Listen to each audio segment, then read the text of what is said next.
Hi, my name's Josh Freeman, and I'm here to say a scenario for you. What if you were taking some friends going up to the mountains for a ski trip or whatever, and say what happens if your friend just randomly gets hurt, just can't put pressure on his leg, and then you have to drive him back. You're thinking it's a piece of cake, you have to drive his automatic car back, but it turns out he has a manual transmission car. So I'm basically here to tell you and demonstrate how to effectively use a stick shift car.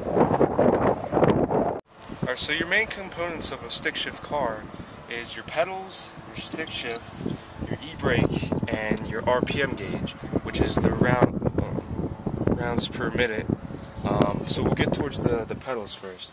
So what you have first in an automatic car is your gas pedal all the way to the right, your brake pedal, which is in the middle, and in stick shift cars you have your manual transmission.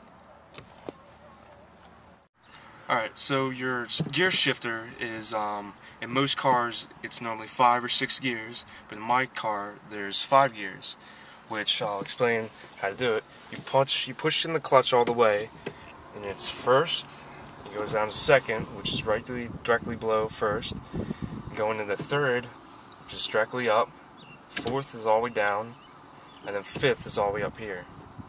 And then neutral is just right in the middle, where you can go either left or right, which you'll know which you're in the middle. For reverse, in my car, is also you have to press down, over, and all the way up. In most cars, it's normally all the way to the right and down for all those cars. Alright, next thing you want to know is, it's most important, is the RPM gauge. When you shift in, when you put in the clutch, and you put it in gear, what you want to do is you want to shift roughly around 2,000 and 25,000 for each gear. And your general rule of thumb, when you shift gears, right here, like your miles per hour, you want to go from first gear is 10 miles per hour, second gear is 20, third gear 30, fourth gear 40, and 50 above is your fifth gear. Now we'll demonstrate how to properly drive a stick shift car. So first thing you want to do, you hold in the clutch with your left foot, you have your car in first gear, your e-brake is still up, and just turn the key on, start up, so you're still in neutral. You can let off the clutch if you want, still in neutral. Now to put in gear, what you want to do is have your brake with your right foot, left foot clutch is all the way down, put your e-brake down, now you put it in first gear. So now the gear is engaged.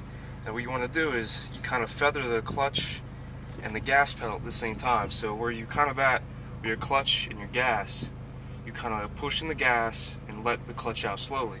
So as you see, let out slowly. And now you get into a start, you're moving. So now you're in first gear and you can let the clutch out. Now you're just at a move when you want to shift. I'm in first gear, I want to go to second.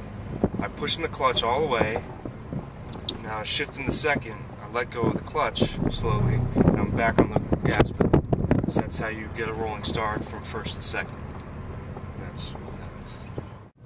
So now I'm putting it back in for first, off the clutch, give it some gas. I'm going to roll and start. Now I'm going to how to effectively stop the vehicle. What you want to do, say I'm in first, all you have to do is you're pushing the clutch and you can brake, push in the brake. It's still in first, you can stay like that. As long as the clutch is in, you can be in any gear you want. And then you're pushing the neutral, and you can let off the clutch, so you're stopping.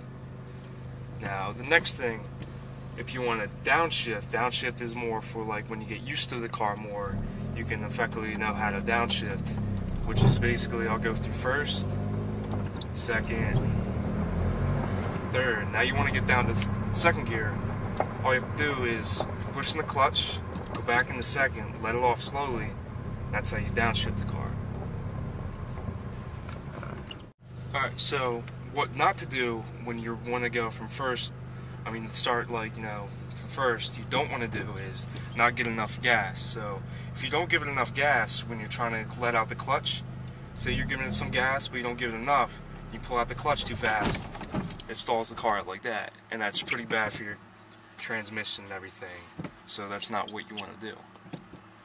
So in conclusion, I gave you the basic rundowns of how to operate a manual transmission car stick shift.